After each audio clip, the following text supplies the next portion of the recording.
जय राधा माधव कुंज बिहारी, गोपी जन वल्लभ गिरिवरधारी। जय राधा माधव कुंज बिहारी, गोपी जन वल्लभ गिरिवरधारी। यशोदनंदन ब्रज जन रंजन, यशोदनंदन ब्रज जन रंजन। जय जमुना तीर वनचारी, सही है करे खोला माधव कुंज बिहारी, गोपी जन वल्लभ गिरिवरधारी। यशोदनंदन ब्रज जन रंजन, यशोदनंदन जन रंजन। जय जमुना वनचारी, कानों की लगाया था ना सुना था माधव गोपी जन वल्लभ गिरिवरधारी। हरे कृष्णा कृष्णा कृष्णा हरे हरे, हरे राम राम राम हरे हरे। हरे कृष्णा कृष्णा कृष्णा हरे हरे, हरे राम राम राम हरे हरे। जय गौरनिताय गौरनिताय गौरनिताय, जय गौरनिताय। हरि बोल हरि बोल हरि बोल हरि बोल। निताय गौरांगा निताय गौरांगा, जय सचिनंदन गौर हरि। गोविंद जय जय गोपाल जय जय, राधा रमण हरि गोविंद जय जय।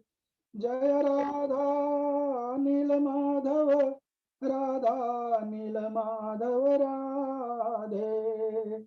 जय राधा श्याम सुंदर राधा श्याम सुंदर राधे। जय जगन्नाथ जय जगन्नाथ, जय बलदेव जय सुभद्रा। जय सीताराम लक्ष्मण भक्त हनुमान, सीताराम लक्ष्मण भक्त हनुमान। जय गौरनिताय गौरनिताय गौरनिताय, जय गौरनिताय। जय प्रभुपदा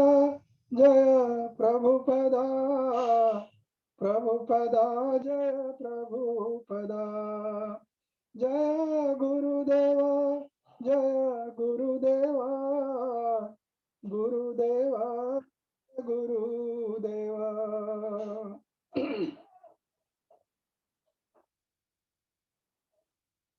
नमो विष्णुपादाय कृष्णप्रेष्ठाय भूतले, श्रीमते महाविष्णु गोस्वामिनेति नामिने। नमः ॐ विष्णुपादाय कृष्णप्रेष्ठाय भूतले, श्रीमते भक्तिवेदांत स्वामिनेति नामिने। नमस्ते सारस्वते देवे गौरवाणी प्रचारिणे, निर्विशेष शून्यवादी पाश्चात्य देशे तारिणे।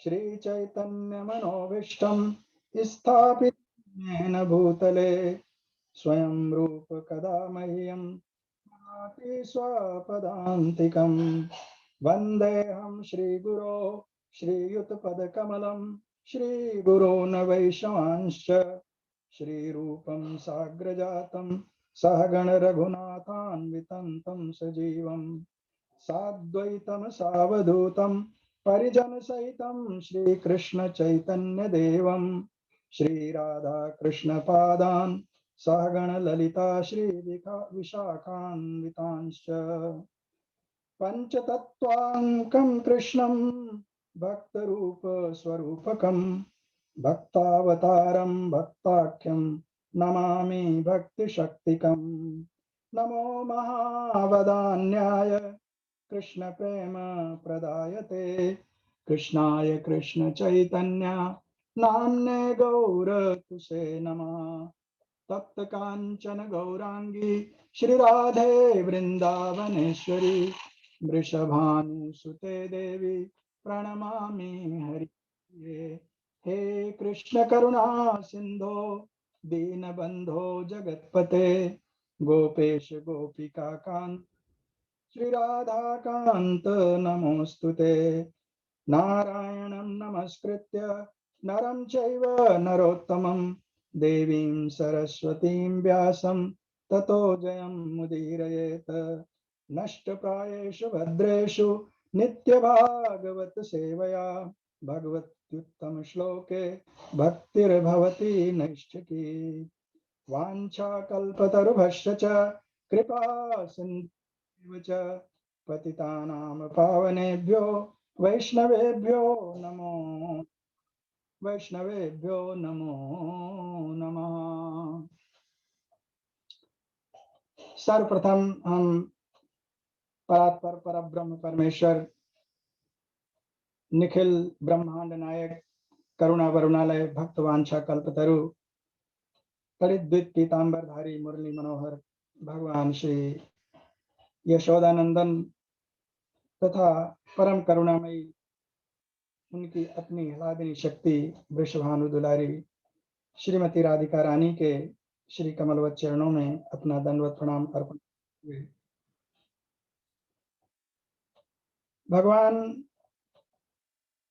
करुणा करके इस युग में जो जीवों के उद्धार हेतु अवतार लिए उन महावादान्य महाप्रभु श्री चैतन्य देव तथा उनके समस्त पार्षद गण को सादर नतमस्तक होते हुए दंडवत प्रणाम करते हुए भगवान श्री कृष्ण के द्वारा प्रतिपादित नाम संकीर्तन को विश्वव्यापी प्रवाहित करने वाले जगत गुरु इष्टोत्तर शत श्री श्रीमद अभय चरणारविंद नित्य लीला प्रतिष्ठ स्वामी शिला प्रभुपाद के तथा करुणा वरुणालय परम पूजनीय इष्टोत्तर शत श्री श्रीमद महाविष्णु गोस्वामी गुरुदेव जी महाराज के कमलवत चरणों में अपना दंडवत प्रणाम अर्पण करते हुए आप सभी सुधी श्रोतागण भक्तों के कमलवत चरणों में अपना दंडवत प्रणाम अर्पण करते हुए आज की इस कथा को प्रारंभ करने की अनुमति चाहते हैं। हम श्रीमान वैष्णव सेवा प्रभु तथा श्रीमान देवकी नंदन प्रभु तथा समस्त श्री श्री राधा नील माधव धाम के भक्तों के अनन्य आभारी, जिनकी करुणा कृपा से हम सबको श्रीमद् भागवत के माध्यम से सत्संग लाभ करने का सुअवसर प्राप्त हो रहा है। ये इन भक्तों की आहितु की कृपा है। हम सबको इसका पूर्ण रूप से उपयोग करना चाहिए और अपनी भक्ति को सुदृढ़ करना चाहिए। तो हम बहुत समय ना लेते हुए आज की कथा को प्रारंभ करना चाहेंगे, इसलिए कि विषय थोड़ा सा लंबा है और थोड़े से समय में हम प्रयास करेंगे कि भगवान श्री महाप्रभु चैतन्य देव कौन हैं जिनकी हम उपासना करते हैं।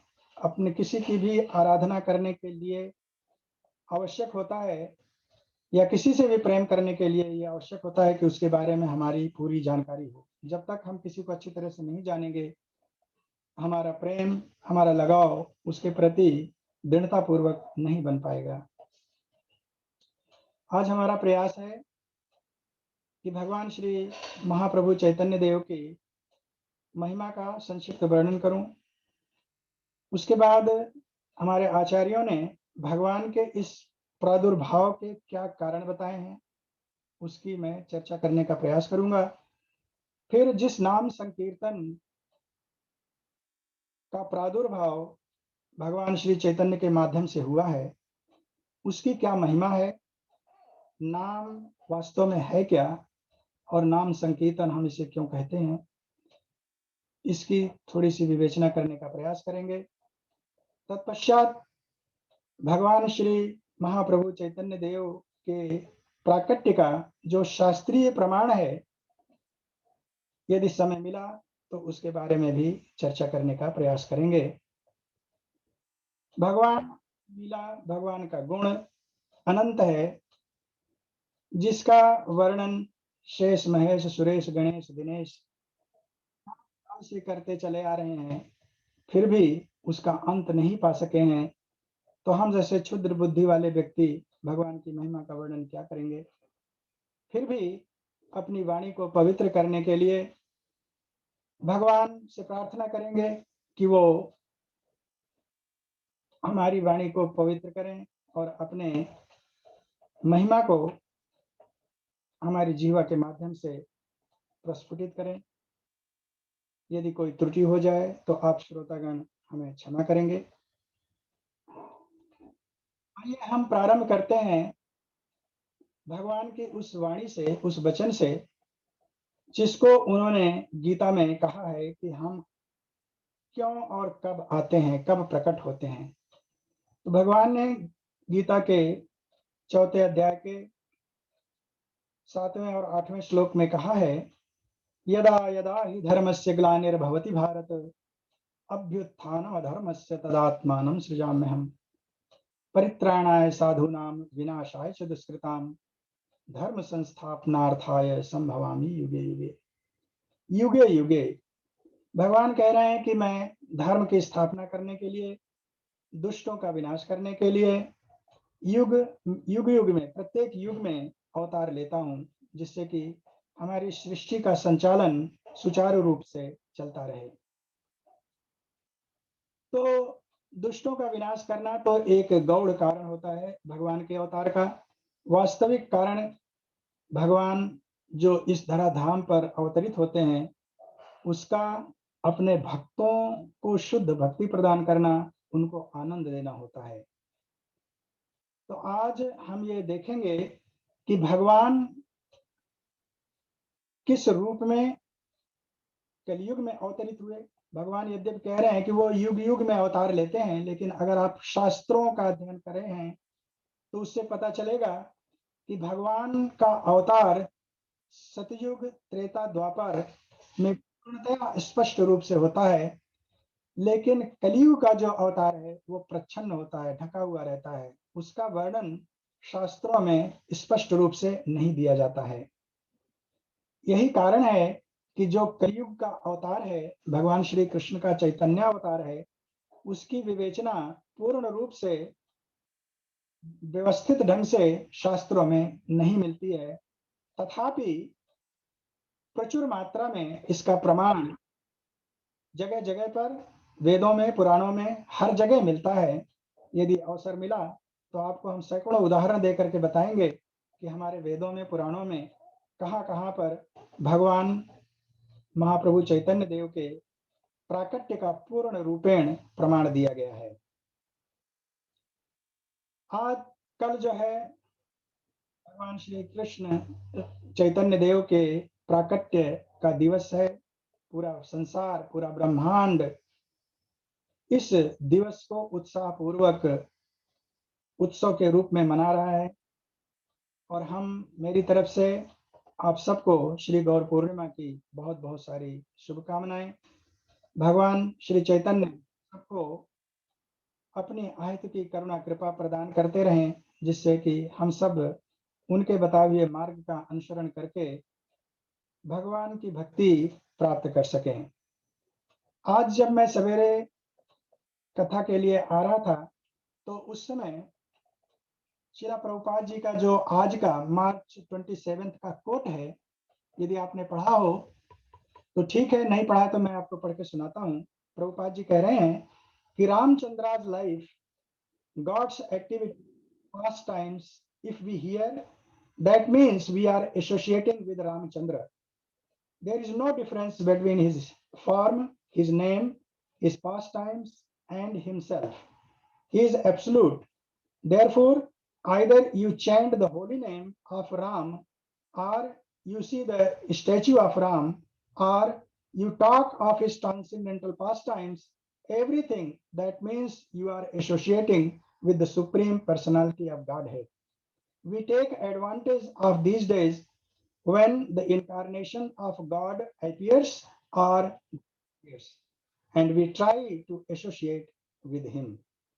कितना सुंदर प्रभुपाद जी ने बताया है। हम लोग रोज गुरु महाराज की और प्रभुपाद जी की वाणी को मोती के रूप में ग्रहण करते हैं, और आज का मोती श्रीला प्रभुपाद जी के द्वारा दिया गया यह है कि हमको जब कभी भी हम भगवान की कथा सुनते हैं, भगवान का नाम उच्चारण करते हैं, या उनसे संबंधित कोई भी पर्व मनाते हैं, चाहे उनके प्राकट्य का, प्रादुर्भाव का त्योहार हो, या उनके तिरोभाव का त्योहार हो या पर्व हो, उन सब में जब हम उनकी लीलाओं का स्मरण करते हैं, तो हमको ध्यान रखना चाहिए कि हम साक्षात रूप से, पूर्ण रूप से उनका सत्संग कर रहे हैं, उनके सामने ही हैं, वो हमारे सामने हैं। तो इस बात को ध्यान में रखते हुए आज हम आज की कथा को श्रवण करते हैं। तो सबसे पहले हम बताएंगे कि महाप्रभु के जन्म के बारे में, उनका प्राकट्य कब है, कैसे है, और कल की तिथि क्या है, और फिर उसके बाद हम चलेंगे महाप्रभु जी के प्राकट्य के दो कारण जो प्रमुख हैं, एक बाह्य कारण और एक अंतः कारण, उसकी चर्चा करेंगे, और फिर नाम भगवान की महिमा की चर्चा करेंगे, जिसके हेतु भगवान श्री चैतन्य देव का अवतार हुआ है। तो शास्त्रों में वायु पुराण के आधार पर भगवान श्री कृष्ण चैतन्य का प्राकट्य दिवस बताते हैं। पौर्णमास्याम फाल्गुनस्य फाल्गुनीर्षक्षयो गतः भविष्ये गौर रूपेण शची गर्भ पुरंदरात। श्री गौर पुराण वर्णन कर रहे हैं। देखिए, इसमें एकदम तिथि, समय, सब कुछ दिया है, उनकी माता का नाम दिया है, उनके पिता का नाम दिया है, सारी चीजों का वर्णन है। और बहुत सारे ऐसे उदाहरण हम आपको देंगे जिस उनके स्थान, प्राकट्य के स्थान का वर्णन है, उनकी क्रियाओं का वर्णन है, उनके स्वरूप का वर्णन है, सब कुछ बहुत ही विस्तृत ढंग से है, लेकिन एक जगह नहीं है, वो छिटका बिटका है, जहां कहीं भी आवश्यकता हुई है वहां पर प्राकट्य किया गया है।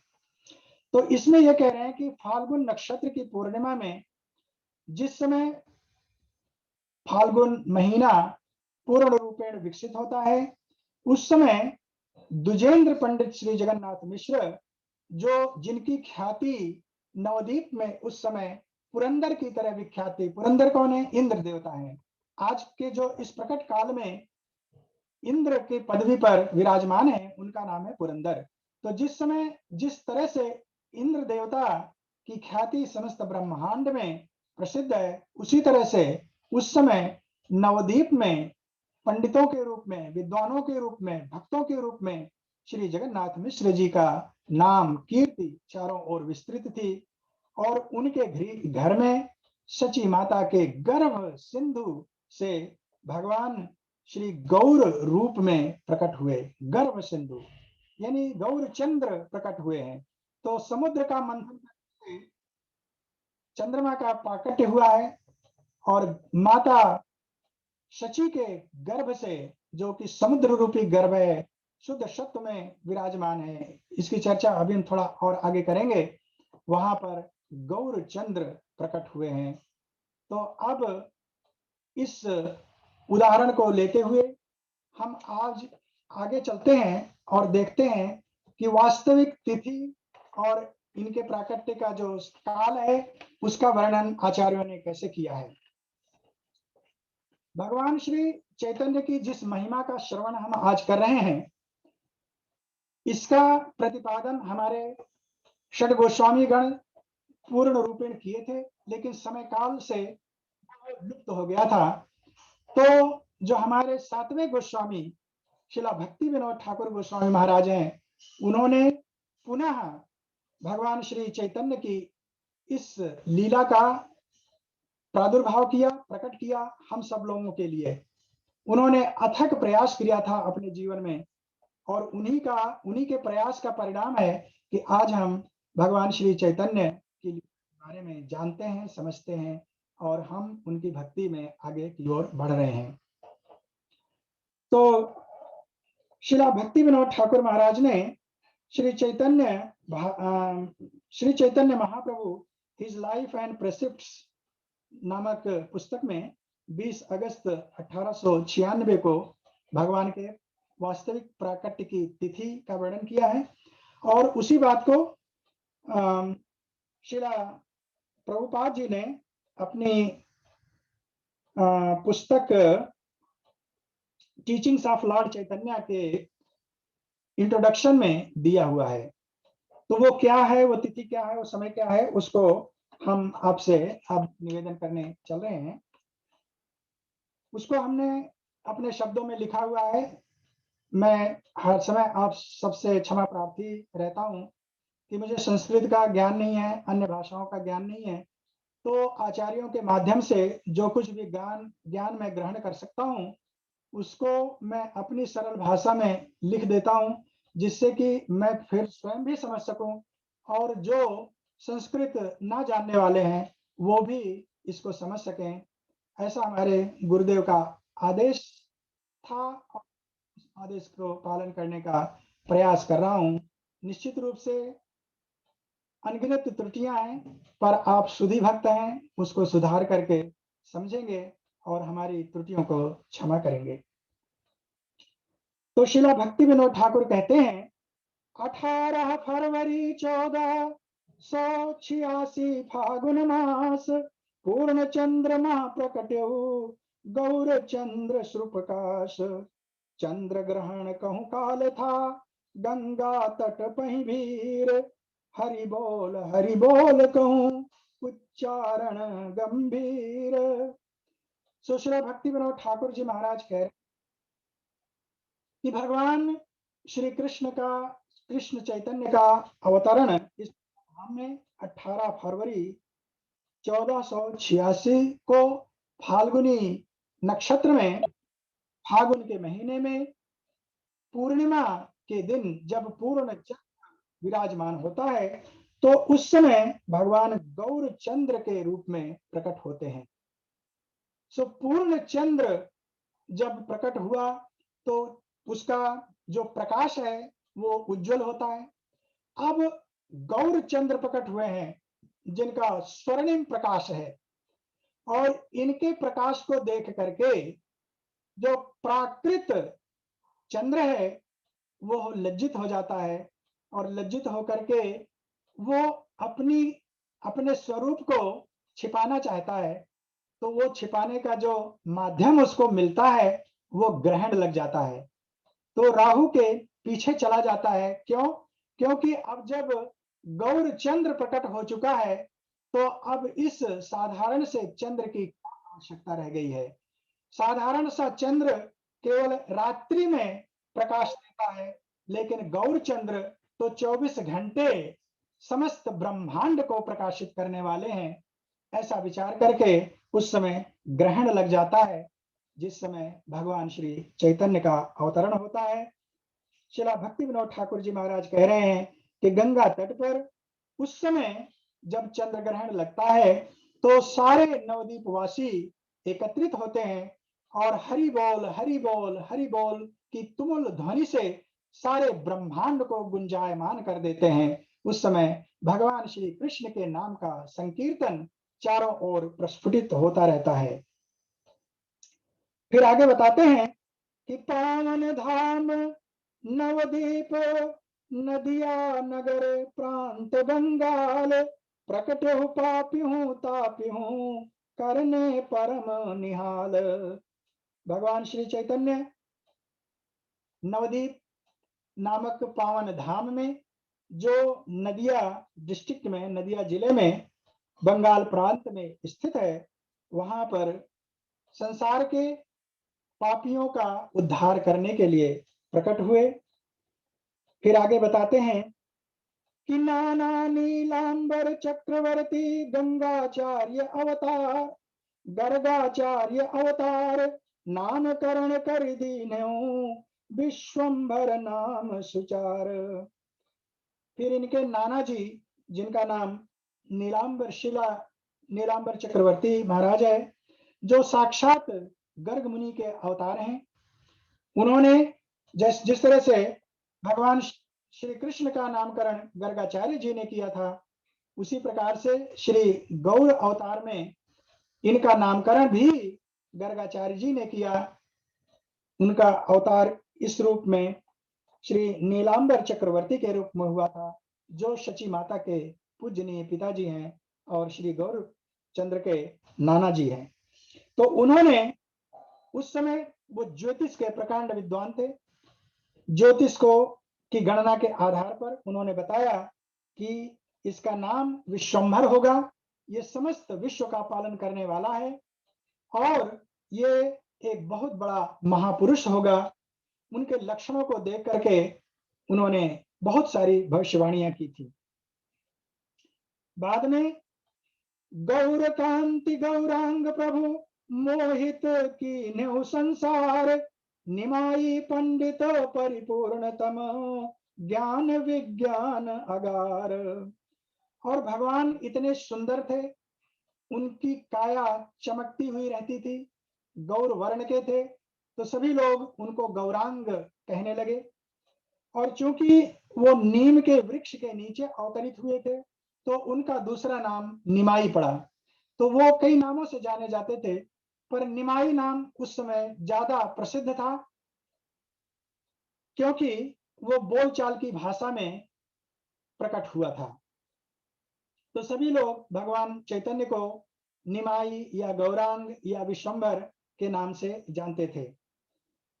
श्री कृष्ण चैतन्य सो ख्याति संन्यास आश्रम माही महावदान्य श्री महाप्रभु सोचहु कीर्ति सुहाई। और श्री कृष्ण चैतन्य नाम भगवान को उनके संन्यास आश्रम में आने के बाद प्राप्त हुआ है। और श्री महाप्रभु के नाम से वे अपने भक्तों के बीच में तथा समस्त ब्रह्मांड में प्रसिद्ध हुए हैं, क्योंकि उन्होंने जिस करुणा कृपा को सारे संसार में विस्तृत किया था, वितरित किया था, प्रदान किया था, वैसा प्रेम, वैसी करुणा भगवान ने किसी अन्य अवतार में नहीं किया है। इसीलिए उनको महाप्रभु कहा गया। सभी प्रभुओं में श्रेष्ठ, भगवान के जितने भी अवतार हैं उन सब में सर्वश्रेष्ठ अवतार है भगवान श्री चैतन्य का। क्यों है, कैसे है, इसका भी हम वर्णन आगे चलकर अभी करेंगे।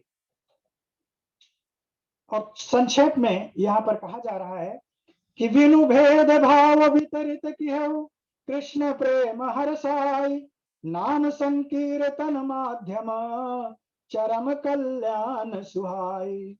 क्यों महाप्रभु कहा गया उनको? क्योंकि उन्होंने बिना भेदभाव के संसार के किसी भी जीव को भगवान श्री हरि के नाम संकीर्तन माध्यम से उनका चरम कल्याण किया, आत्यांतिक कल्याण किया। कल्याण भी कई तरह के हो सकते हैं। एक सांसारिक कल्याण हो सकता है, जिसमें कि किसी व्यक्ति को यदि सांसारिक वस्तु दे दी जाए, भोग दे दी जाए, विलास दे दिया जाए, तो भी उसका कल्याण हो गया। या किसी को स्वर्ग लोक दे दिया जाए, किसी को वैकुंठ लोक दे दिया जाए, तो भी उसका कल्याण हो गया। लेकिन वास्तव में चरम कल्याण उसका नहीं हुआ। चरम कल्याण तो तभी होगा जब वो साक्षात रूप में श्री गोलोक वृंदावन धाम को प्राप्त कर ले और भगवान श्री कृष्ण को प्राप्त कर ले। तो वो प्राप्ति, वो चरम कल्याण केवल एक और मात्र एक अवतार जो समस्त जीवों को मुक्त हस्त से प्रदान किया, वो है भगवान श्री चैतन्य। इसीलिए इनको महाप्रभु कहा गया। अभी आगे इसकी थोड़ी सी विवेचना करेंगे। आगे शास्त्रों में बहुत बार वर्णन किया गया है कि भक्त, भक्ति, भगवंत, गुरु, ये चारों के आश्रय को यदि लिया जाए तो भगवत भक्ति, भगवान को प्राप्त किया जा सकता है। तो शास्त्र कहता है कि भक्ति, भक्त, भगवंत, गुरु चारों एक समान, एक संग चैतन्य महा पावहु नित विद्यमान। तो अलग अलग शास्त्र तो ये कहता है कि चाहे भक्ति का आश्रय ले लीजिए, चाहे किसी भक्त का आश्रय ले लीजिए, चाहे भगवान का आश्रय ले लीजिए, अथवा किसी प्रामाणिक गुरु का आश्रय ले लीजिए, ये चारों एक तत्व हैं। भक्ति, भक्त, भगवंत और गुरु, ये चारों एक तत्व हैं। इनमें कोई अंतर नहीं है। बाह्य रूप में देखने में लगता है कि ये अलग अलग है, लेकिन वास्तव में ये चार रूप बप एक, अलग अलग चार हैं लेकिन एक ही है। और इनमें से किसी एक का भी आश्रय लेने से नाशत विघ्न अनेक, हमारे जीवन के अनेकों अनेकों विघ्न, कल्मश नष्ट हो जाते हैं, विनष्ट हो जाते हैं। लेकिन भगवान श्री चैतन्य में ये चारों एक साथ एक संग ही आ गए हैं। भक्ति भी है, साक्षात भक्ति जो जिसका स्वरूप श्रीमती राधा रानी है, उन्हीं का स्वरूप ग्रहण करके, उन्हीं की आत्मा लेकर के भगवान चैतन्य अवतरित हुए हैं। तो ये साक्षात भक्ति ही है। और भक्त के लक्षणों को, भक्ति का उन्होंने पूर्ण रूपेण अपने जीवन में पालन किया है। इनसे बड़ा भक्त आज तक कोई प्रकट ही नहीं हुआ है। भगवंत साक्षात श्री कृष्ण ही है, इसलिए भगवान ही है। और गुरु है क्योंकि केवल गुरु ही नहीं, जगत गुरु है। इन्होंने सारे संसार को भगवान नाम रूपी दान दे करके सबके कल्याण का उपाय किया। तो इसलिए भक्ति, भक्त, भगवंत, गुरु, इन चारों को एक साथ यदि किसी को प्राप्त करना है तो भगवान श्री चैतन्य की शरणागत होना चाहिए। इनके आश्रय में आने से ये चारों अपने आप मिल जाते हैं। जो भगवान चैतन्य की शरण लेता है उसको गुरु भी मिल जाएंगे, भक्ति भी मिल जाएगी, भक्त भी मिल जाएगा, भक्तों का सत्संग भी मिल जाएगा। क्योंकि इन्होंने, इसीलिए तो इन्होंने संकीर्तन का उद्घाटन किया है, जहां पर आप भक्ति अकेले नहीं कर रहे हो, भक्तों के संग कर रहे हो। तो चैतन्य महाप्रभु का आश्रय लेने से भक्ति मिल जाएगी, भक्तों का संग मिल जाएगा, साक्षात भगवान की प्राप्ति हो जाएगी और इनकी करुणा कृपा से आपको एक प्रामाणिक गुरु भी मिल जाएगा जो आपको आगे की ओर, भगवान की ओर ले जाएगा। तो ऐसे करुणा वरुणालय भगवान को महाप्रभु कहा गया, इसीलिए इनको महाबदान्य कहा गया। कोई भी ऐसा भगवान का अवतार नहीं है जिसमें ये चारों गुण भगवान अपने ऊपर एक साथ प्रकट किए हों। केवल चैतन्य अवतार ऐसा है जिसमें ये सारे गुण एक साथ भगवान ने अपने में प्रकट किए।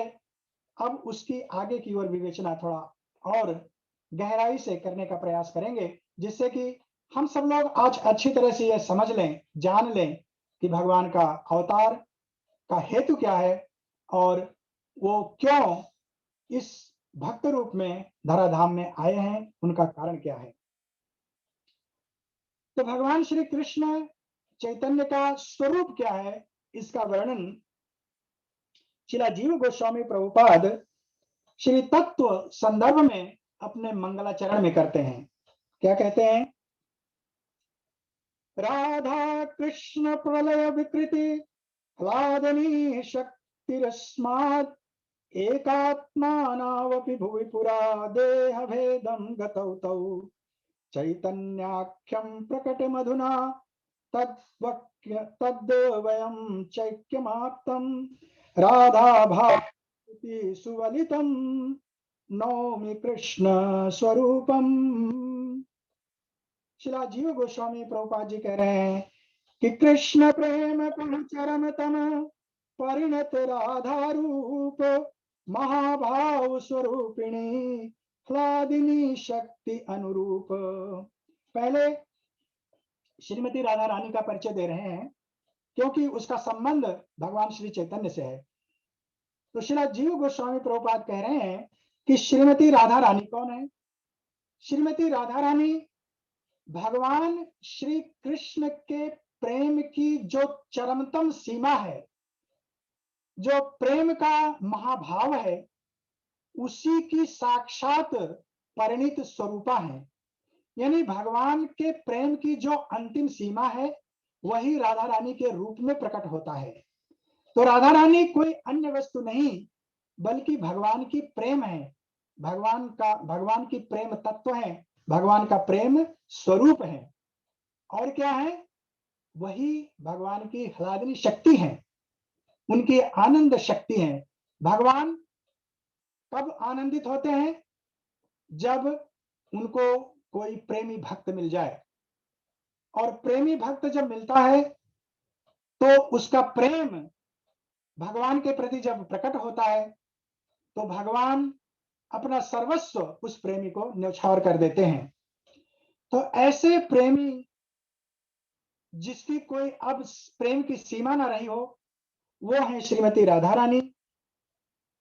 फिर आगे जीव गोस्वामी कहते हैं, अब इसका परिचय दे रहे हैं क्योंकि वो आगे बताने वाले हैं कि इनका संबंध हमारे युगावतार कलियुगावतार भगवान श्री चैतन्य से क्या है।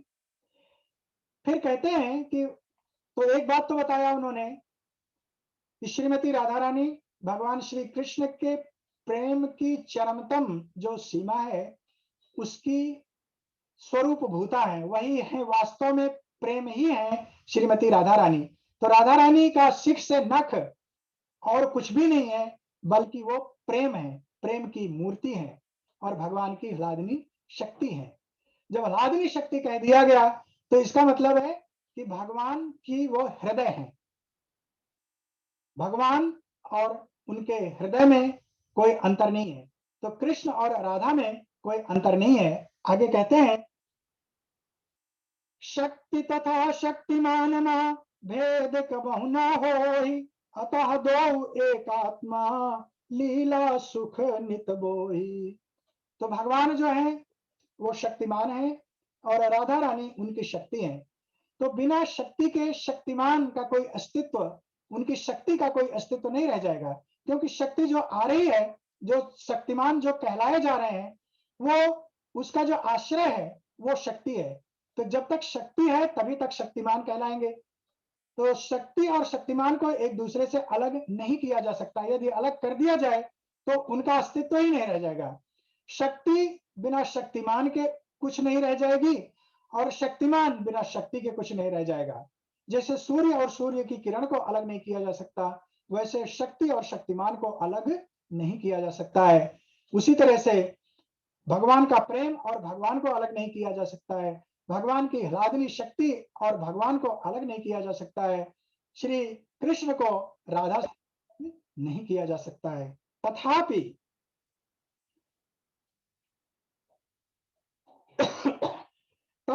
अनादिक काल सो श्री वृंदावन धाम पृथक देह धरि रहत है दिव्य रूप अभिराम।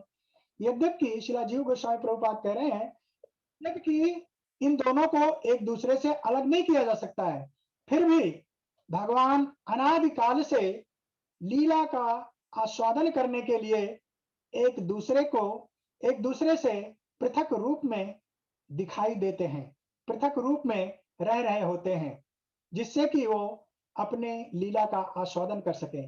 देखिए, एक साधारण सी बात है कि यदि कोई व्यक्ति चाहे वो भक्ति का आनंद लेना चाहता हो, चाहे आध्यात्मिक आनंद लेना चाहता हो, चाहे भौतिक आनंद लेना चाहता हो, उसमें दो वस्तुओं की आवश्यकता जरूर होगी, एक आनंद लेने वाला और दूसरा आनंद देने वाला।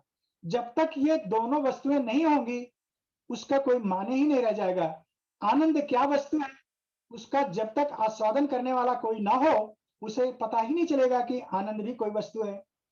तो इसी तरह से भगवान श्री कृष्ण यद्यपि कि आत्माराम है, आप्तकाम है, फिर भी वो जगत परात्पर पर ब्रह्म परमेश्वर हैं।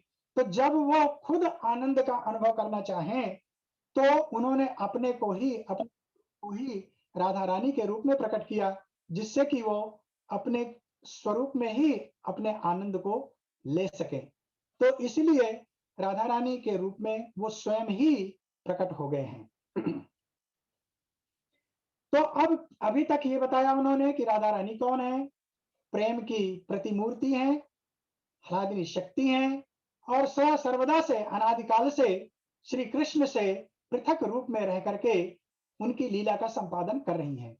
अब आगे जीव गोस्वामी प्रभु आप कहते हैं कि अब कली महाराधा तथा कृष्ण दो होई एक, भयो प्रकट चैतन्य सो भक्त प्रवर जनने को।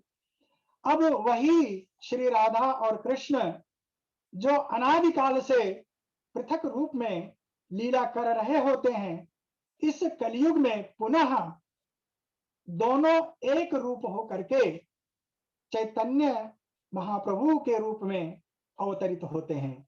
यानी भगवान श्री चैतन्य का स्वरूप राधा कृष्ण सुवलसित है। इन दोनों से मिला हुआ जो आकार है, जो स्वरूप है, वो है श्री कृष्ण चैतन्य का। तो इस स्वरूप में भगवान ने क्या क्या ग्रहण किया है? श्रीला जीव गोस्वामी प्रभुपाद कहते हैं, राधा भाव अरिकांति सो आवृत कृष्ण स्वरूप, तिन चैतन्य पद कमल कहूं बंदहु मति अनुरूप। श्रीला जीव गोस्वामी प्रभुपाद कहते हैं कि भगवान श्री कृष्ण ने इस चैतन्य अवतार में श्रीमती राधा रानी के प्रेम के भाव को ग्रहण किया तथा उनकी अंग कांति को धारण किया।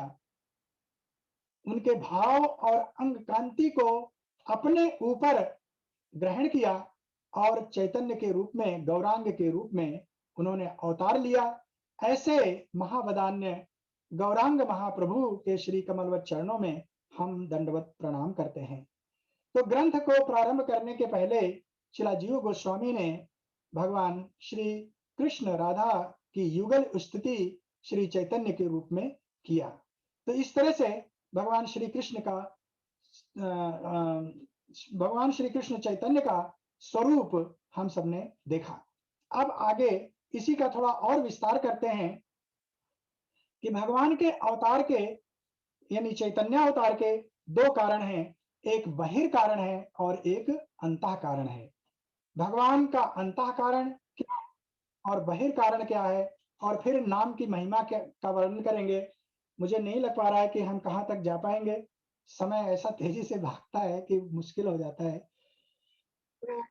उनका जो बाह्य कारण है, इसका श्री लोचन दास ठाकुर महाराज ने अपने चैतन्य मंगल में बहुत सुंदर ढंग से वर्णन किया है, जिसको मैं केवल संक्षेप में इतना बता देता हूं कि श्रीमती रुक्मिणी महारानी और श्री नारद जी का एक संवाद हुआ है, जो भगवान श्री कृष्ण की को लेकर के हुआ था, कि भगवान श्री कृष्ण के सन्मुख ही यह संवाद हुआ था।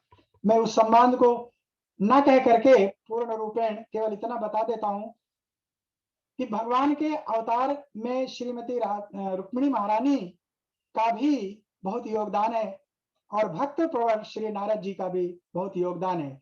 वही कथा जो है श्रीमती राधा रानी के मुख से प्रकट होती है, तो इसीलिए हम इसको यहाँ पर छोड़ देते हैं। अब राधा रानी उस कथा को आगे कैसे बढ़ा रही हैं उसको हम कहते हैं, लेकिन आप उसी को श्रीमती रुक्मिणी महारानी के ऊपर भी लागू कर सकते हैं। तो आइए हम भगवान श्री चैतन्य के अंतरंग भाव को समझते हैं। श्री कृष्ण का अंतर भाव क्या था जिसके कारण वो श्री चैतन्य रूप में अवतरित हुए, इसका वर्णन शिला स्वरूप दामोदर गोस्वामी प्रभुपाद ने अपने कर्चा में किया है। कर्चा का मतलब डायरी। भगवान के ये नित्य पार्षद हैं और महाप्रभु के इस प्राकट्य काल में उनके नित्य संगी रहे हैं। 24 घंटे उनके साथ उठने बैठने वाले हैं। तो जो कुछ वो कहेंगे, जो सुनेंगे, जो समझेंगे, उससे ज्यादा प्रमाण कोई अन्य व्यक्ति नहीं दे सकता है। तो शिला स्वरूप दामोदर गोस्वामी प्रभुपाद श्री चैतन्य महाप्रभु के अंतरंग अवतार का हेतु बताते हैं, कारण बताते हैं। क्या कहते हैं? श्री राधायाः प्रणय महिमा कीदृशो वानयैवा आस्वाद्यो येनादे भूतं मधुरिता मधुरिमा कीदृशो वा मदीयः सौख्यांश्चास्य मदनो भवतः कीदृशं वेति लोभान् अद्भुतवाढ्यं समजने शची गर्भ सिंधौ हरिंदु। तो श्री स्वरूप दामोदर गोस्वामी कहते हैं कि श्री राधा संग वृंदावन में पायहु प्रेम कर नित्य विहारा किंतु श्याम रंग कबहु न छूटहु गोपिन प्रेम प्रकाश न धारा। भगवान श्री कृष्ण एक दिन विचार कर रहे थे कि मैंने वृंदावन में श्री राधा रानी के संग तथा गोपियों के संग अनंत काल तक रमण किया, विहार किया, लेकिन इन गोपियों के प्रेम के प्रकाश को मैं अपने ऊपर धारण नहीं कर पाया। मैं काला रहा और काला ही रह गया। मेरे ऊपर इनका रंग, इनका प्रकाश चढ़ न पाया। तो शिला स्वरूप दामोदर गोस्वामी प्रभुपाद 3 कारण यहां पर बताते हैं। तो इसके बीच में जो कथा है कि एक दिन श्रीमती राधा रानी निकुंज में विराजमान थी। श्री ललिता विशाखा इत्यादि सखीगण उनको झूला झुला रही थी। उसी समय भगवान श्री कृष्ण निकुंज में प्रकट होते हैं और सखियों से कहते हैं कि हे देवियों, आप थक गई होंगी प्रिया जी को झुलाते झुलाते, अब आप विश्राम करें, अब मैं इनकी सेवा करूंगा, इनको मैं झूलन झुलाऊंगा। तो भगवान श्री कृष्ण श्रीमती राधा रानी के सन्मुख उस झूले को जब झुलाने लगते हैं तो राधा रानी बहुत आह्लादित हो जाती हैं और भगवान से कहती हैं कि हे प्रियतम, आज आप बड़ी करुणा कृपा दिखा रहे हैं, लेकिन आपकी ये करुणा कृपा अस्थाई नहीं रहती है। कभी कभी प्रकट होती है, कभी कभी लुप्त हो जाती है।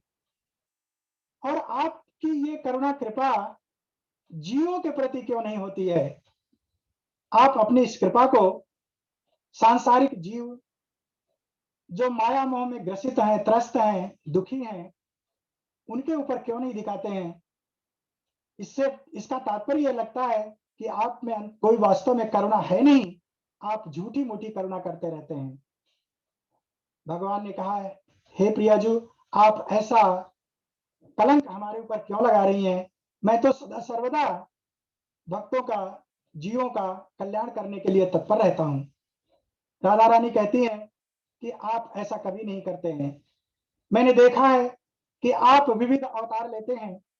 उस अवतार में आप कतिपय व्यक्तियों का उद्धार करते हैं, गिने चुने भक्तों का उद्धार करते हैं, उनको अपनी भक्ति देते हैं, असुरों का विनाश करते हैं, लेकिन उनको अपनी भक्ति नहीं देते हैं। आपने बड़ी तपस्या करने के बाद ध्रुव को भक्ति प्रदान किया,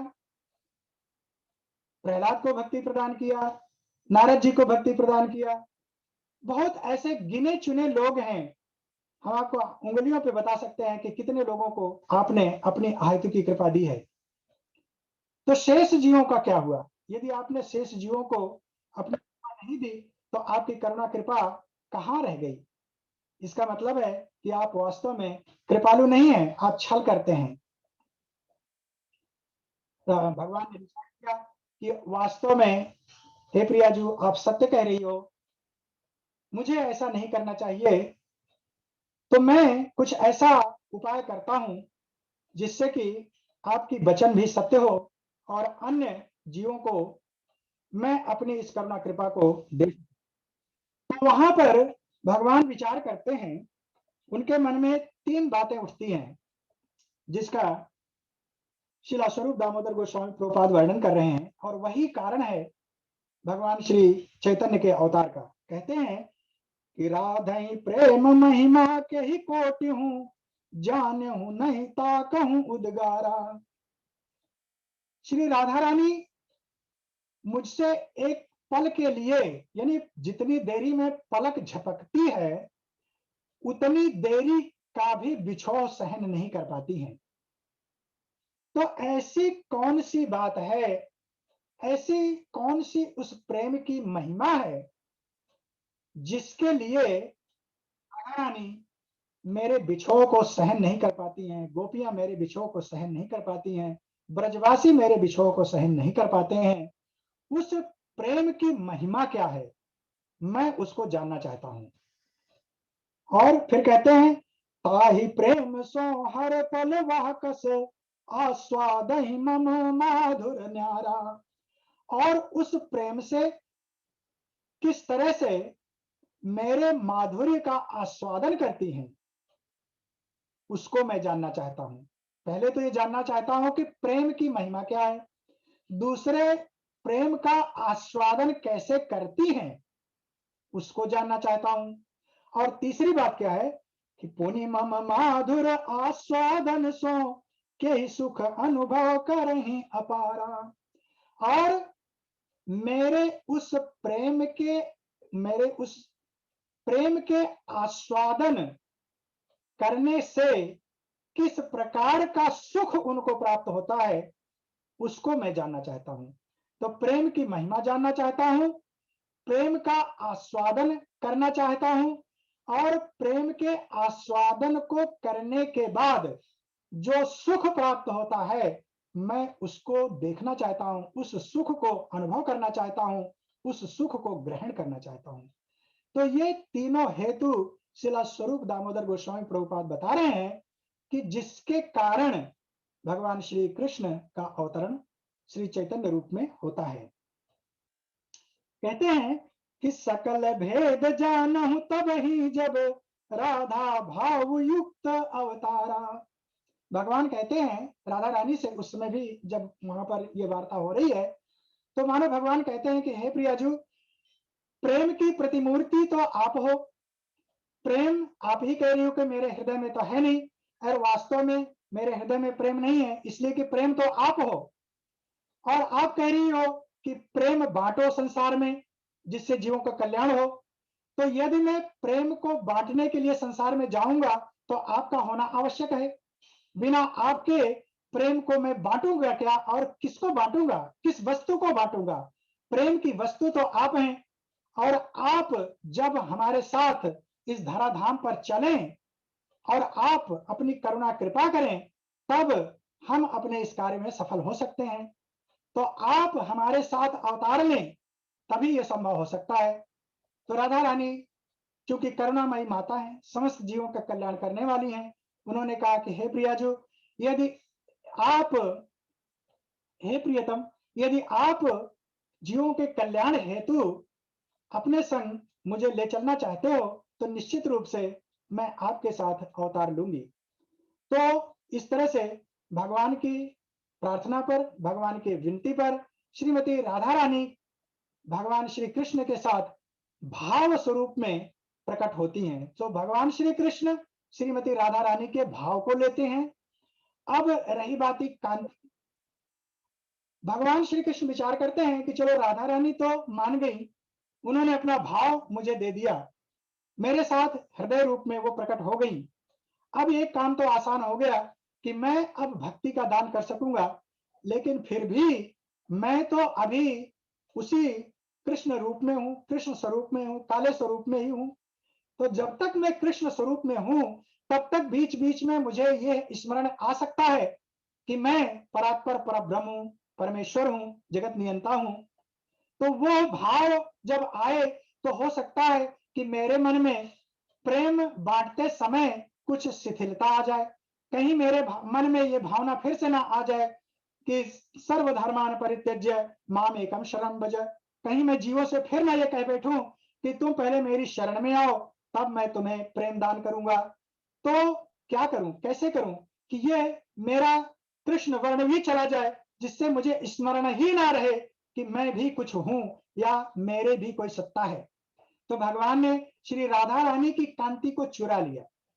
चोरी करना तो इनका स्वभाव है, बचपन से ही चोरी करते आए हैं, तो आज भी इन्होंने राधा रानी की कांति को चुरा लिया। तो आत्मा को तो उन्होंने मांग करके लिया, प्रेम को तो उन्होंने मांग करके लिया, लेकिन कांति को उन्होंने चुरा लिया। तो इस तरह से भगवान जो है श्रीमती राधा रानी के भाव और उनकी कांति को धारण करके अब वो पूर्ण रूपेण एक स्वच्छंद अवतार धारण करते हैं, जिसको गौरांग महाप्रभु के रूप में हम सब जानते हैं।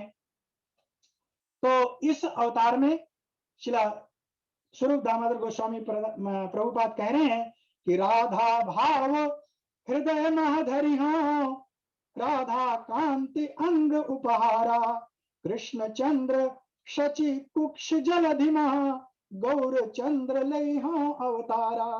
तो भगवान ने वहां पर विचार किया कि अब मैं राधा रानी का भाव लेकर के, उनकी कांति को धारण करके शची माता के गर्भ से नवदीप में प्रकट होऊंगा और प्रकट होकर के जीवों को भक्ति का दान प्रदान करूंगा।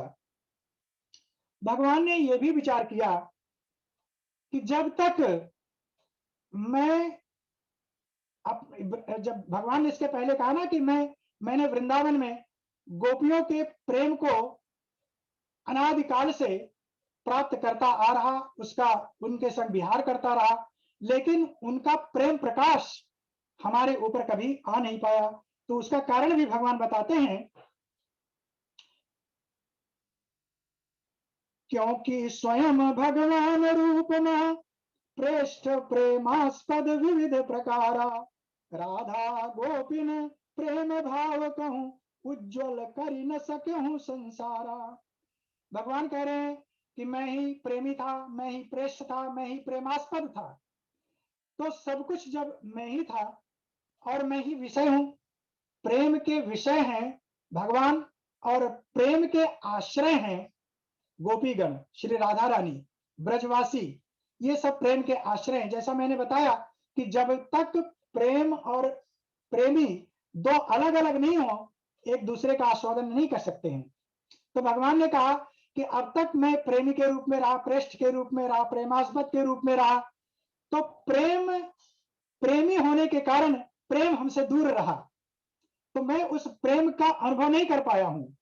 फिर आगे उसका एक बहुत सुंदर उदाहरण देते हैं स्वरूप दामोदर गोस्वामी प्रभुपाद कहते हैं कि राधा राजा यदि चाहे किंकर कहूं, सुख दुख अनुभव उदित उचित प्रकारा, किंकर बने बिना नहीं संभव, अन्य युक्ति आंशिक आधारा। स्वरूप दामोदर गोस्वामी प्रभुपाद कहते हैं कि यदि कोई राजा चाहे कि वह एक किंकर का, एक दरिद्र व्यक्ति के सुख दुख का अनुभव कर सके, तो वो अपने महल में बैठ करके सिंहासन पर विराजमान होकर के कभी नहीं जान पाएगा कि दरिद्र व्यक्ति दरिद्रता का दुख किस तरह भोगता है, उसको क्या कष्ट हो सकता है। वो थोड़ा बहुत अनुमान लगा सकता है, लेकिन उसके वास्तविक कष्ट को कभी नहीं जान पाएगा। वो तभी जान पाएगा जब वह स्वयं दरिद्र बन करके दरिद्रता के वातावरण में जाए, रहे, उसका पूर्ण रूपेण अनुभव करे, तभी उसको पता चलेगा। तो भगवान ने सोचा कि जब तक मैं प्रेमी हूं, प्रेष्ठ हूं, प्रेमास्पद हूं, तब तक मैं प्रेम की महिमा को नहीं जान पाऊंगा, तब तक श्री राधा हमारे इस प्रेम का आस्वादन किस तरह करती हैं उसको मैं नहीं जान पाऊंगा। उस आस्वादन से उनको जो सुख प्राप्त होता है उसको मैं नहीं जान पाऊंगा। अतः मुझे राजा से रंक बनना पड़ेगा, अतः मुझे श्री कृष्ण से चैतन्य रूप धारण करना पड़ेगा। इसीलिए भगवान भक्त रूप में आए, ना कि भगवान रूप में आए। भक्त रूप में आने से उनके अंदर भक्ति की जो समस्त गुण होते हैं वो सारे एक साथ प्रकट हुए हैं। अब आइए बहिरंग कारण का विवेचन करते हैं। आप प्रभु जी मुझे बता दीजिएगा जब कथा समाप्त करने का हो। चर्चा थोड़ी ज्यादा ही है, तो जहां तक हम कह पाएंगे कहेंगे, नहीं तो फिर इसको स्थगित करेंगे। लेकिन देखिए, आइए सोचते हैं कि भगवान का जो बहिरंग कारण है, संक्षेप में उसका वर्णन करने का प्रयास करें। और लग रहा है कि नाम महिमा तो रह ही जाएगी, और यदि आप समय देंगे 10-20 मिनट का, तो हम उसको भी समाप्त करने का प्रयास करेंगे। हरे कृष्णा प्रभु जी। हरे कृष्णा प्रभु। प्रभु जी, कोई जल्दबाजी नहीं है, आप आराम से बोलिए, लेकिन साथ में ये भी जरूरी नहीं कि आपको आज पूरा ही कंप्लीट करना है, क्योंकि आपके मुखारविंद से हम तो अनंत समय तक सुनने के लिए तैयार है। तो आप दूसरे भाग में भी उसको न्याय देने का प्रयत्न करना, क्योंकि एक एक आप जो विषय बोल रहे हैं वो हमारे लिए बहुत सुंदर, उसका हम आस्वादन ले रहे हैं। इसलिए वो विषय को भी उप विषय उसको आप न्याय दीजिए। आप बिल्कुल वो नहीं मत करना कि आज ही मेरे कंप्लीट करना है। ठीक है, बोलिए बोलिए। हरे कृष्ण प्रभु, धन्यवाद, प्रणाम। तो भगवान श्री कृष्ण के बहिरंग कारण को, जिससे उनका अवतार हुआ, उसकी चर्चा करने का प्रयास करते हैं। इसके बारे में श्रील रूप गोस्वामी प्रभुपाद विदग्ध माधव नाटक में पहले और दूसरे श्लोक में इसकी चर्चा करते हैं, इसका वर्णन करते हैं। तो श्रील रूप गोस्वामी प्रभुपाद के माध्यम से हम भगवान श्री चैतन्य के अवतार के बहिरंग कारण के बारे में श्रवण करने का प्रयास करने जा रहे हैं।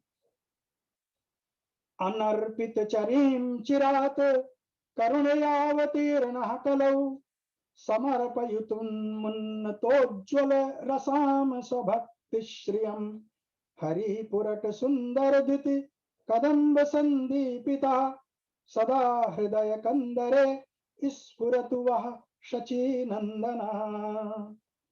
शिला रूप गोस्वामी प्रभुपाद कह रहे हैं, बहुत काल पर्यंत जो पहले नहीं गई प्रधान, उन्नत उज्ज्वल रसमयी भक्ति संपत्ति हूँ दान।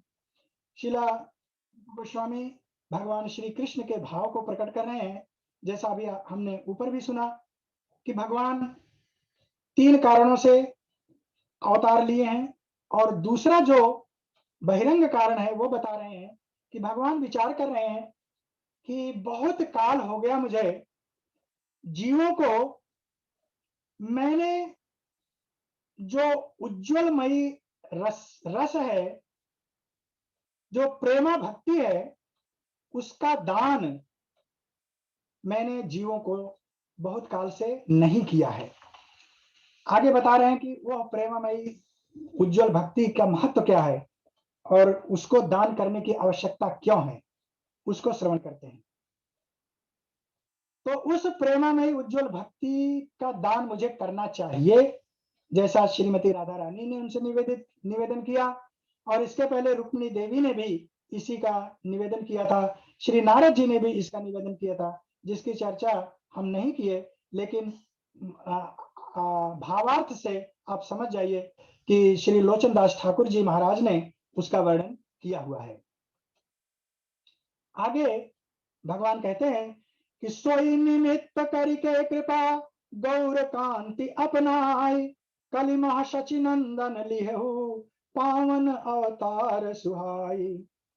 श्रीला जीव रूप गोस्वामी प्रभुपाद कहते हैं कि उसी भाव को हृदय में धारण करके कि मैंने भक्तों को, सांसारिक जीवों को अपनी प्रेमा भक्ति का दान अभी तक नहीं किया है, मुझे करना चाहिए। इसीलिए उस भाव को हृदय में धारण करके भगवान ने शचीनंदन के रूप में परम पावन अवतार ग्रहण किया। देखिए, आगे जो शब्द आने जा रहा है उसको हम ध्यान से श्रवण करेंगे, बहुत ही महत्वपूर्ण है। कह रहे हैं, शिला रूप गोस्वामी प्रभुपाद कहते हैं कि परिपूर्ण विकास श्री कृष्ण की करुणा कहूं पहचान, जीव ही निज माधुर्य आस्वादन योग्यता विधान। अभी आपने श्रवण किया था इसके पहले निकुंज लीला में, जब राधा रानी ने कहा था कि वास्तव में आप कहते हैं करुणा हम करते हैं जीवों पर, लेकिन आप वास्तव में करुणा करते हुए दिखाई नहीं दे रहे मुझे। आपकी करुणा कतिपय जीवों पर होती है, कतिपय भक्तों पर होती है, सामान्य जीवों पर नहीं होती है। उसी बात को शिला रूप गोस्वामी प्रभुपाद यहाँ कह रहे हैं कि भगवान की जो करुणा है उसका पूर्ण विकास, परिपूर्णतम विकास, इस शब्द पर ध्यान दीजिए। विकास है फिर परिपूर्णतम विकास। पूर्ण रूपेण भगवान श्री कृष्ण की करुणा के विकास की पहचान क्या है? भगवान ने किसी जीव पर करुणा किया, उसकी पहचान क्या है? शिला रूप गोस्वामी कहते हैं, जीव ही निज माधुर्य आस्वादन योग्यता विधान। जब तक जीवों को भगवान श्री कृष्ण अपनी माधुरी का, अपने प्रेम के आस्वादन करने की योग्यता नहीं प्रदान करते हैं, तब तक उनकी चरमतम परिपूर्णतम करुणा का विकास नहीं माना जाएगा। यानी भगवान जब तक हम जीवों को अपने प्रेम का आस्वादन कैसे किया जाए उसकी योग्यता नहीं देंगे, यदि, क्योंकि हम तो बद्ध जीव हैं, प्राकृतिक जीव हैं, कर्म बंधन में फंसे हुए हैं। आगे आपको श्रवण कराएंगे जब नाम की महिमा आएगी कि नाम यहां तक कि हमारी जीवा पर प्रकट नहीं हो सकता है, तो भगवान की करुणा को हम ग्रहण कैसे करेंगे, उनके प्रेम का आस्वादन कैसे करेंगे? तो इस प्रेम के आस्वादन करने की योग्यता जब तक भगवान जीवों को नहीं प्रदान करेंगे तब तक उनकी परिपूर्णतम करुणा का विकास नहीं माना जाएगा। यही श्रीमती राधा रानी भगवान श्री कृष्ण से निकुंज में कह रही थी। और उसी को, चूंकि देखिए शिला रूप गोस्वामी प्रभुपाद रूप मंजरी है और श्रीमती राधा रानी की सबसे अंतरंग मंजरी है, सखी हैं, तो जो भी लीला वहां हो रही है उसके प्रकट दृष्टा श्री रूप मंजरी महारानी है। और वही रूप मंजरी महारानी उस भाव को हमारे सामने प्रकट कर रही हैं कि परिपूर्ण विकास श्री कृष्ण की करुणा कहूं पहचान, जीव ही निज माधुर्य आस्वादन योग्यता विधान। विधान का मतलब अर्थ, यानी साधन। जब तक भगवान योग्यता का साधन हमको जीवों को प्रदान नहीं करेंगे जिसके माध्यम से हम उनकी लीला माधुरी का आस्वादन कर सकें, तब तक उनकी करुणा कृपा पूर्ण रूप से विकसित नहीं मानी जाएगी। तो फिर क्या कहते हैं, गोलोक धाम में स्थित सोचत उचित उपाय, रागानुगा भक्ति सो योग्यता लहाए। तो भगवान विचार करते हैं, राधा रानी से कहते हैं कि हे प्रियाजू, इसका तो फिर एक ही साधन है, वो साधन है रागानुगा भक्ति। जब तक रागानुगा भक्ति भक्तों को नहीं दी जाएगी तब तक उनको हमारी इस माधुर्य लीला के आस्वादन की योग्यता नहीं प्राप्त होगी। तो इसका मतलब ये हुआ कि मुझे उनको रागानुगा भक्ति देना चाहिए, और जो रागानुगा भक्ति उनको गोलोक वृंदावन धाम ले आएगी। कालांतर सो नहीं दिहूं जीव प्रेमा भक्ति, जही बिनु नहीं संभव ममा सम्यक प्राप्ति सशक्ति। भगवान कह रहे हैं कि हे प्रियाजू, बहुत काल से मैंने लोगों को अपनी प्रेमा भक्ति नहीं दी, ये सत्य है, और जब तक कोई व्यक्ति मेरी प्रेमा भक्ति को नहीं प्राप्त करेगा तब तक उसको सम्यक प्राप्ति नहीं होगी, सम्यक रूप से मुझे प्राप्त नहीं कर पाएगा। भगवान को सम्यक रूप से प्राप्त करने का मतलब उनके साथ गोलोक श्री वृंदावन धाम में जाना है। तो जब तक व्यक्ति रागानुगा भक्ति नहीं करेगा तब तक वो भगवान के गोलोक धाम वृंदावन में नहीं जाएगा, तब तक उसका आत्यांतिक कल्याण नहीं होगा, तब तक वो श्री कृष्ण को सम्यक रूप से, पूर्ण रूप से प्राप्त नहीं कर पाएगा। आगे शिला रूप गोस्वामी प्रभुपाद उसी बात को कहते हैं कि यद्यपि काल प्रभाव प्रायः आहै प्रेमा भक्ति लुकानी, यद्यपि वैधि भक्ति कहूं है प्रसार सर्वानी। शिला रूप गोस्वामी प्रभुपाद कहते हैं कि यद्यपि काल के प्रभाव से भगवान श्री कृष्ण के मुखारविंद से इस शब्द को प्रकट करवा रहे हैं कि काल के प्रभाव से प्रेमा भक्ति लुप्त हो गई है। आज संसार में यद्यपि वैधि भक्ति यानी क्रिया भक्ति से हमारी सेवा पूजा चारों ओर यद्यपि विकसित है, लेकिन प्रेमा भक्ति के मार्ग से नहीं विकसित है, जिससे कि वो हमारी सम्यक प्राप्ति नहीं कर पाएंगे। क्या प्राप्त करेंगे वैधि भक्ति से? कहते हैं कि तदपि ब्रज भाव के प्राप्त कहूं, यही सो नाही विधान, जय मां ऐश्वर्य ज्ञान रित प्रेमा भक्ति प्रधान। भगवान कहते हैं कि वैधि भक्ति यद्यपि हर जगह है, जिससे कि वो वैकुंठ धाम तक की प्राप्ति कर सकते हैं, लेकिन वैधि भक्ति में ऐश्वर्य ज्ञान सदा विद्यमान रहता है। वैधि भक्ति करने वाला स्वर्गलोक की कामना, भौतिक भोग की कामना, या यदि वो भौतिक वस्तु कुछ भी नहीं चाहता है तो मुक्ति की कामना तो रखता ही है। और जब तक उसके हृदय में मुक्ति की वांछा है, मुक्ति की कामना है, तब तक वह मेरे गोलोक श्री वृंदावन धाम को प्राप्त नहीं कर सकता है। सो ऐश्वर्य ज्ञान रित प्रेम ही मम सम्यक प्राप्ति उपाय, जीव ही यथार्थ कल्याण नहीं, जब लगी मोहि न पाए। तो जब तक ऐश्वर्य ज्ञान से रहित यानी अन्य अभिलाषिता शून्यम कर्म ज्ञान अनावृतम अनुकूलेन कृष्णानुशीलनम भक्तिरुत्तमा, जब तक हम अभिलाषा रहित होकर के, ऐश्वर्य से तिरोहित होकर के भगवान श्री कृष्ण की प्रेमा भक्ति नहीं करेंगे, तब तक भगवान स्वयं कह रहे हैं कि जीव मुझे सम्यक रूप से प्राप्त नहीं कर पाएगा, और जब तक वो मुझे प्राप्त नहीं कर पाएगा तब तक उसका वास्तविक कल्याण नहीं हो पाएगा।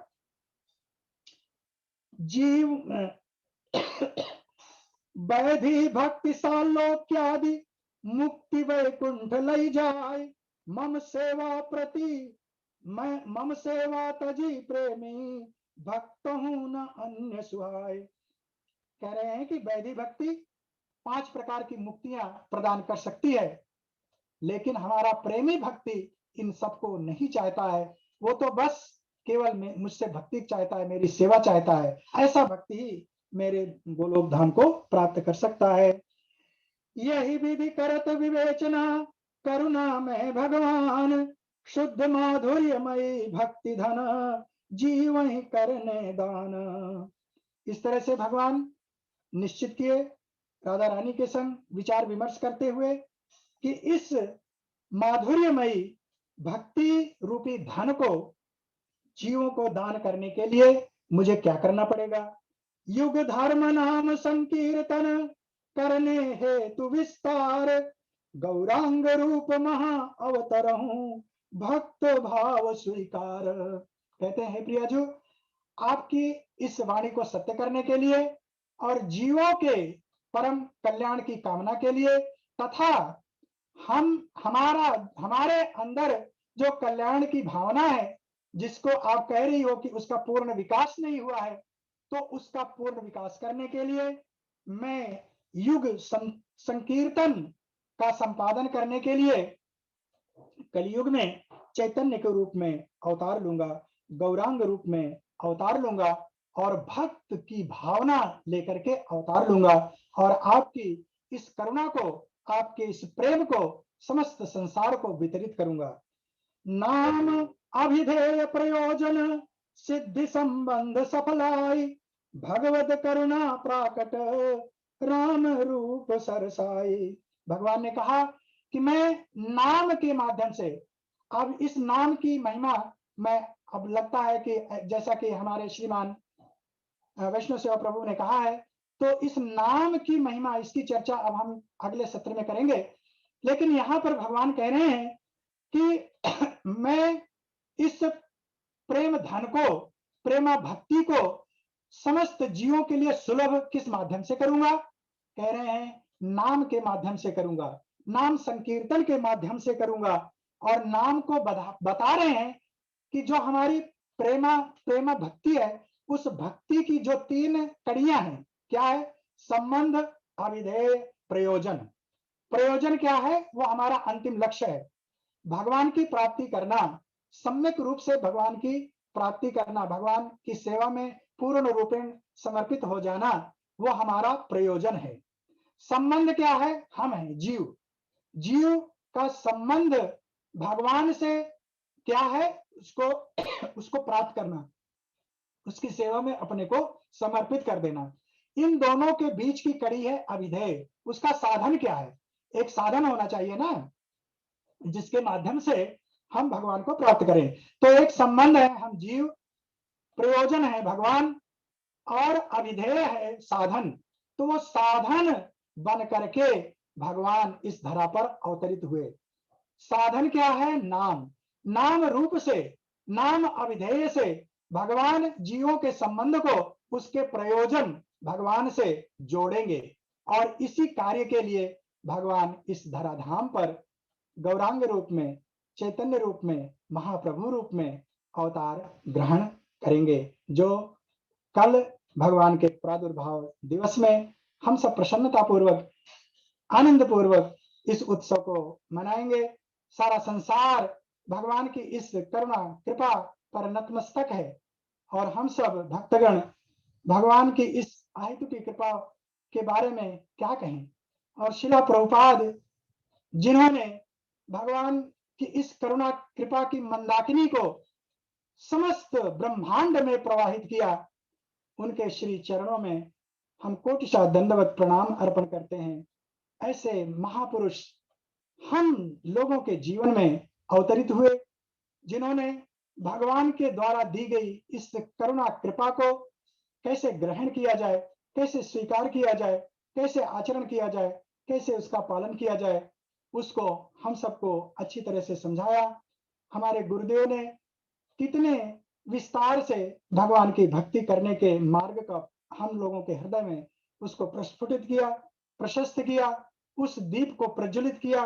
अब हम सबका कर्तव्य है कि उस उज्ज्वलित दीप को बुझने ना दें, उसमें हरिनाम रूपी स्नेह को, घृत को सदा सर्वदा डालते रहें, जिससे कि वो सदा सर्वदा दीप्यमान रहे, और भगवान की जो ये सम्यक रूप से प्राप्ति है उसको हम प्राप्त कर सकें। और उसके प्राप्त करने का जो माध्यम है वो नाम है, संकीर्तन है, नाम संकीर्तन। हरे कृष्ण कृष्ण कृष्ण हरे हरे, हरे राम राम राम हरे हरे। इसी के माध्यम से हम भगवान की अहेतु की करुणा कृपा, जो श्रीमती राधा रानी के माध्यम से हम सबके ऊपर वर्षा के रूप में, एक केवल कण के रूप में नहीं, वर्षा के रूप में भगवान प्रवाहित कर रहे हैं, हम सबको उसमें भीग जाना चाहिए, डूब जाना चाहिए। तो भगवान की इस करुणा कृपा को हम सब स्वीकार करें। भगवान हम सबको आशीर्वाद दे कि हम उनकी छत्र छाया में रह करके, उनके चरणों में रह करके अपनी भक्ति को आगे बढ़ाते रहें, नाम भगवान की महिमा को समझते रहें, और इसको समझ करके उनकी करुणा कृपा को स्वीकार करें। आगे इस सत्र में हम प्रयास करेंगे कि नाम की महिमा क्या है, उसी को युग धर्म क्यों कहा गया, और नाम के माध्यम से भगवान श्री कृष्ण की करुणा कैसे हमारे ऊपर बरस रही है, इसकी चर्चा करने का प्रयास करेंगे। हम समय ज्यादा लेने के लिए बहुत बहुत दुखी हैं और आभारी हैं कि आप सब सज्जन अभी तक श्रवण कर रहे हैं, और हमारी त्रुटियों को क्षमा करते हुए भगवान श्री चैतन्य की सेवा में हम सब समर्पित हों, यही शुभकामना है। भगवान श्री महाप्रभु चैतन्य देव की जय। भगवान श्री श्री राधा नील माधव की जय। भगवान श्री श्री श्री राधा श्याम सुंदर की जय। शिला प्रभुपाद की जय। शिला गुरुदेव जी महाराज की जय। समस्त भक्त वृंद की जय। हरे कृष्ण। हरे कृष्णा। अगर किसी का कोई प्रश्न या कमेंट है तो पूछ सकता है।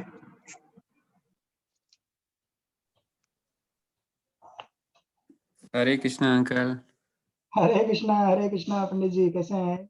बस ठीक हैं। आपका सुनने को आज अवसर मिला, बहुत अच्छा लगा, और मतलब इतना ज्यादा गहराई से मुझे इसकी जानकारी नहीं थी भगवान चैतन्य महाप्रभु के बारे में, और आज मैं बहुत ज्यादा अपने को मतलब समझ पाया कि उनकी गहराइयां में क्या है, कैसा मतलब समझ में आया काफी चीजें। और इसके साथ मुझे एक मतलब प्रश्न भी है कि जैसे आपने बोला कि कलयुग में जो है भगवान अवतार होता है आच्छादित मतलब ढका हुआ है, तो इसका क्या मतलब है? इसका अर्थ यह है कि भगवान जो है अपने ऐश्वर्य भाव से प्रकट नहीं होते हैं। भगवान छद्म रूप में आते हैं। जैसा कि कलयुग में भगवान को त्रियुगी कहा जाता है, भगवान को त्रियुगी अवतारी कहा जाता है। यानी जो भगवान का सतयुग, द्वापर और त्रेता युग का अवतार है, वो तो शास्त्रों में स्पष्ट रूप से वर्णन किया होता है। लेकिन कलयुग में वो छद्म रूप में आते हैं, क्योंकि कलयुग इतना डिग्रेडेड होता है, इतना विकृत होता है कि उसमें भगवान यदि अपने वास्तविक स्वरूप में प्रकट हों, तो शायद उनकी उस बात को कोई सुने या कोई ना सुने। जैसे कि आप देखते हैं कि द्वापर युग में भगवान प्रकट हुए हैं, साक्षात रूप में रहे हैं, लेकिन फिर भी उन्हीं के साथ रात दिन उठने बैठने वाले भी उनको अच्छी तरह से नहीं समझ पाए हैं। तो ऐश्वर्य भाव से यदि कभी किसी बात को किसी के सम्मुख रखा जाए, तो वो उतने ढंग से ग्राह्य नहीं होती है, क्योंकि उसमें एक अंतर रहता है। जो भक्त होता है या जो व्यक्ति होता है, किसी ऐश्वर्यवान व्यक्ति के सम्मुख जब जाता है, तो उसके मन में थोड़ी हिचकिचाहट रहती है।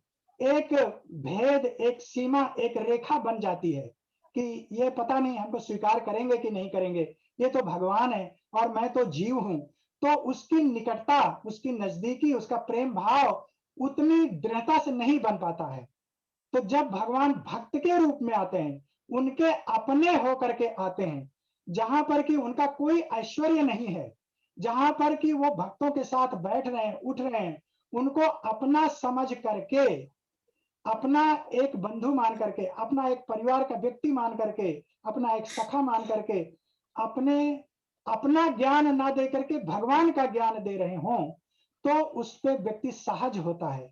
उसको स्वीकार करने में उसके मन में एक लगाव होता है कि चलो ये तो अपने हैं, अपने होकर के हमको जो कह रहे हैं वो सत्य ही होगा। और कोई दूसरा यदि व्यक्ति हमको कुछ कहे, तो कभी मन में होता है कि ये सत्य हो भी सकता है, नहीं भी हो सकता है। लेकिन जब हमारा पिता हमसे कहे कि बेटा इस रास्ते पर जाओ, ये रास्ता तुमको तुम्हारे गंतव्य पे ले जाएगा, तो चूंकि पिताजी कह रहे हैं, इसलिए हम विश्वास करके उस रास्ते पे जाएंगे। उसी बात को यदि कोई अन्य व्यक्ति कहे, तो हम सोचेंगे कि यह सत्य हो भी सकता है, नहीं भी हो सकता है। हमारे मन में थोड़ी सी दुविधा तो आ ही जाएगी। तो इसलिए इस अवतार में भगवान छद्म अवतार लेते हैं, जिससे कि वो जीवों के प्रति अपने को जोड़ सकें, और जोड़ने के बाद उनका पूर्ण रूपेण कल्याण कर सकें। आंशिक कल्याण नहीं। देखिए, दूसरे अवतारों में भगवान ने जो कल्याण के मार्ग बताए हैं, उसमें कोई ना कोई शर्त रखी है कि आप या तो हमारी शरण में आ जाओ, या सकृत एव प्रपन्नाय तवास्म्येते च वसनम। जब आप मेरी शरण में आकर के ये कहो कि मैं आपकी शरण में आ गया हूं, आना पड़ेगा, कहना पड़ेगा, तब भगवान उसका कल्याण करेंगे। लेकिन इस छद्म अवतार में भगवान कह ही नहीं रहे कि मैं भगवान हूं, भगवान कह ही नहीं रहे कि मेरी शरण में आओ। भगवान कह रहे हैं कि तुम तो नाम की शरण में आ जाओ, हरि की शरण में आ जाओ, कृष्ण की शरण में आ जाओ। केवल उनके नाम का उच्चारण करो। मैं तुमसे कुछ नहीं मांग रहा हूं। मैं तुम्हें तुम्हारे घर को छोड़ने के लिए नहीं कह रहा हूं, तुम्हारे बाल बच्चों को छोड़ने के लिए नहीं कह रहा हूं, तुम्हारे बिजनेस व्यवसाय को छोड़ने के लिए नहीं कह रहा हूं। यानी तुम संसार में रहो, फिर भी भगवान के नाम का जप करो, और इसी नाम को के जप के करते करते, इसी के माध्यम से तुम्हारा चरम कल्याण हो जाएगा, परिपूर्णतम कल्याण हो जाएगा। गोलोक श्री वृंदावन धाम की प्राप्ति हो जाएगी, जो किसी अन्य माध्यम से, किसी अन्य युग में, किसी अन्य अवतार से संभव नहीं है। ये केवल कृष्ण अवतार जो चैतन्य अवतार है, इसी अवतार के माध्यम से भगवान श्री कृष्ण की चरमतम भक्ति प्राप्त हो सकती है, जिसका प्रचार प्रसार हमारे जगत गुरु शिला प्रभुपाद जी ने इस संसार में जीव जीव तक पहुंचाया है। हम सब भाग्यशाली हैं। इसका इस करुणा कृपा को हम सबको स्वीकार करना चाहिए, दृढ़ता पूर्वक ग्रहण करना चाहिए, और इससे हमको अपने कल्याण के मार्ग को प्रशस्त करना चाहिए। अभी जब हम भगवान श्री कृष्ण के अवतार का शास्त्रिक प्रमाण नेक्स्ट टाइम वर्णन करने का प्रयास करेंगे, तो उसमें इसका फिर से आएगा कि तीनों अवतार 3 युगों में क्यों होता है और कलयुग में कैसा अवतार है, इसकी चर्चा शास्त्रों में क्या है और किस तरह है और किस लिए है, इसका फिर से हम विस्तृत विवरण आप सबके सामने भगवत कृपा से प्रस्तुत करने का प्रयास करेंगे। धन्यवाद। बहुत अच्छा अंकल। नया शब्द आज सुनने को मिला, त्रियुगी। मतलब आज तक मैं सुनता रहा त्रियुगी नारायण और ऐसा कुछ नाम आता था, लेकिन पहली बार मुझे समझ में आया त्रियुगी क्यों कहा जाता है। इसीलिए कहा जाता है त्रियुगी नारायण, जो कहा जाता है इसीलिए कहा जाता है उनको। जी नारायण जी जो है 3 जी युगों में अवतार लेते हैं, लेकिन चौथे जी। में नहीं लेते हैं, इसीलिए उनको त्रियुगी कहा जाता है। बहुत अच्छा, बहुत अच्छा। हरे कृष्ण। हरे कृष्ण। हरे कृष्णा। किसी और का कोई प्रश्न है? हरे कृष्णा प्रभु जी। हरे कृष्ण प्रभु, हरे कृष्णा। धन्यवाद, प्रणाम प्रभु, हरे कृष्णा। धन्यवाद प्रभु जी। तो बस आप ऐसे ही हर एक विषय और उप विषय को खोलते जाइए। उसको आप क्या बोलते, समेट मत लेना। समेट लेने की जरूरत नहीं है।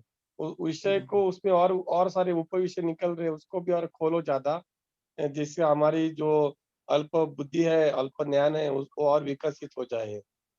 हमको कोई जल्दबाजी नहीं है। बहुत सारे गुह्यतम ज्ञान और आप सरल भाषा में समझा रहे, हमको आनंद आ रहा है। तो और इस विषय में आप आगे भी आपको जितने चाहे उतने विषय चर्चा कर सकते हैं। तो बहुत बहुत धन्यवाद। आज के इस पवित्र समय पे आपने भगवान का पवित्र नाम और भगवान का ये छन्न अवतार के बारे में बहुत सुंदर संक्षिप्त में लेकिन बहुत सुंदर रीते समझा, इसलिए बहुत बहुत धन्यवाद। Thank you. हरे कृष्ण, धन्यवाद, प्रणाम। Bhavik, you can close now. Hare Krishna. तो अब हम ये लेक्चर की पूर्णाहुति की तरफ आगे बढ़ते हैं। तो मैं इस्कॉन मंदिर राजकोट के प्रमुख श्री वैष्णव प्रभु जी की तरफ से सर्वेश्वर प्रभु जी का खूब धन्यवाद करना चाहता हूँ, जिन्होंने Gaura Purnima the appearance day of lord Chaitanya Mahaprabhu इस विषय के ऊपर इतना सुंदर लेक्चर दिया। प्रभु जी से फिर से नेक्स्ट सेशन में वापस मुलाकात होगी। तब तक के लिए सबको हरे कृष्णा। हरे कृष्ण। वाञ्छाकल्पतरुभ्यश्च कृपा सिन्धुभ्यो च पतितानां पावनेभ्यो वैष्णवेभ्यो नमो नमः।